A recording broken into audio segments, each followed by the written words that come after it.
जिन साहब के बारे में ज्यादा नहीं कहूंगा, लेकिन उनको बचपन से, मतलब जब वो यूनियन स्टेट फोर्सेस में अफसर बन गए थे, उनको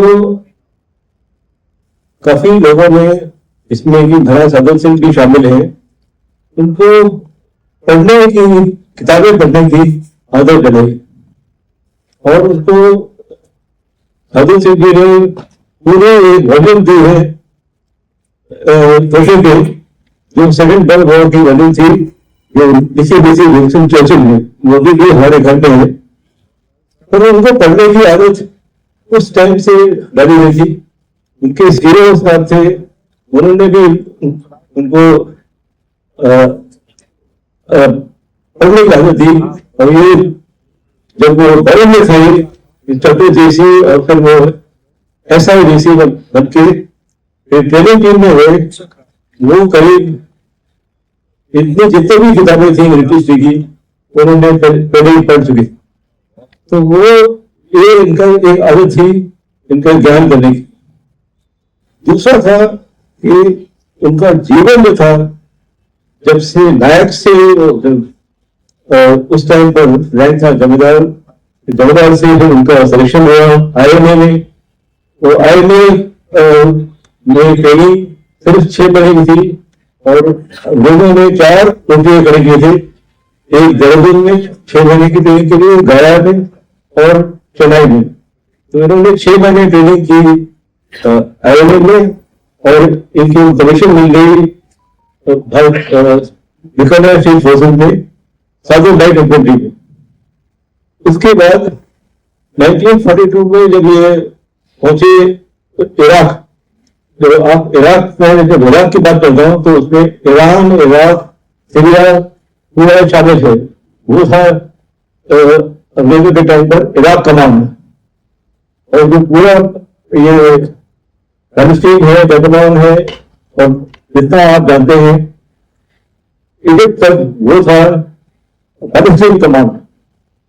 तो ये इन्होंने उस टाइम पर इन्होंने जितने भी नौकरी की वहां पर, और वो उनको कमांड दी थी साउदर्न लाइट इन्फेंट्री में, खेम खानी कंपनी की। तो इनको जो उनके तरीके थे, उनके साथ पूजा करना मस्जिद में, उनके साथ सब कुछ करना, उनके सारे जो रिवाज थे, वो सारे वो उनके साथ करते थे। उसके बाद इन्होंने जितने भी कठिन कोर्स थे, एक कोर्स था जिसका नाम था tough tactics course. Tough tactics course अपने कमांडो कोर्स की तरह है, और उसमें एक तंबू के अंदर, मतलब जो 180 बाउंडेड तंबू है, अब सब तो बंदोबस्त होगा, उसमें मेरे पिताजी, एक अफसर, न्यूजीलैंड अफसर कैप्टन, और 2 ऑस्ट्रेलियन अफसर कैप्टन, वो दोनों उस तंबू में रहते थे। और उनकी पूरी कोर्स जो करीब 3 महीने चली, वो उसमें उन्होंने कोर्स किया। मतलब उन्होंने जितने भी कोर्स कर सकते थे उन्होंने कोर्स किया। वो ऐसे आदमी हैं जिन्होंने आज तक, वो अकेले आदमी हैं जिन्होंने 2 स्टाफ कॉलेज कोर्स किए हुए, एक स्टाफ कॉलेज हैदराबाद में, और दूसरा कोर्स नंबर 4 कोटा में। इसलिए इनकी जीवन जो था, इन्होंने जितनी भी कठिन चीजें कर सकते थे उन्होंने करी। और इसलिए वो मतलब तो काफी मजबूत थे। आखिर बात थी कि गंगा सिंह जी उस टाइम पर जिंदा थे। अब क्या था कि जितने भी स्टेट से, त्रिपुरा से लेकर राजस्थान तक, दक्षिण भारत से लेकर उत्तर भारत तक, इनके जितने भी राजा महाराजा के जो स्टेट फोर्सेस थे, वो सब इजिप्ट में थे। तो जब भी कोई भी, जैसे त्रिपुरा महाराज साहब अपने स्टेट को मिलने जाते थे, तो कैप्टन सरदार सिंह जी को जाते थे लेगा अफसर हेलो, और अंग्रेज कार ड्राइवर, वो बैठ के महाराज साहब को ले आते अपने से बुलाते और वापस ले आते, और उनको महाराज साहब को जाने देते थे। बोले आप यहाँ पर मेरे साथ दर्ज करो, बातें करो, क्या हालत है, क्या है, और फिर अगले दिन वो डालते। महाराज गंगा सिंह उनको लाटे बोलते थे प्यार से, और जब भी जाते थे उनके बैटल ड्रेस में जितने भी उनके सोने के जो मोहर हैं या सोने की, वो उनके जेब में डालते थे। बोले लाडी सूट बना देना, सूट वो सिर्फ बैटल ड्रेस से डांगरी बनती थी उस टाइम पर। दूसरी लास्ट बात यह है कि आप वो देखो, ऐसे लोग भी थे उस टाइम पर।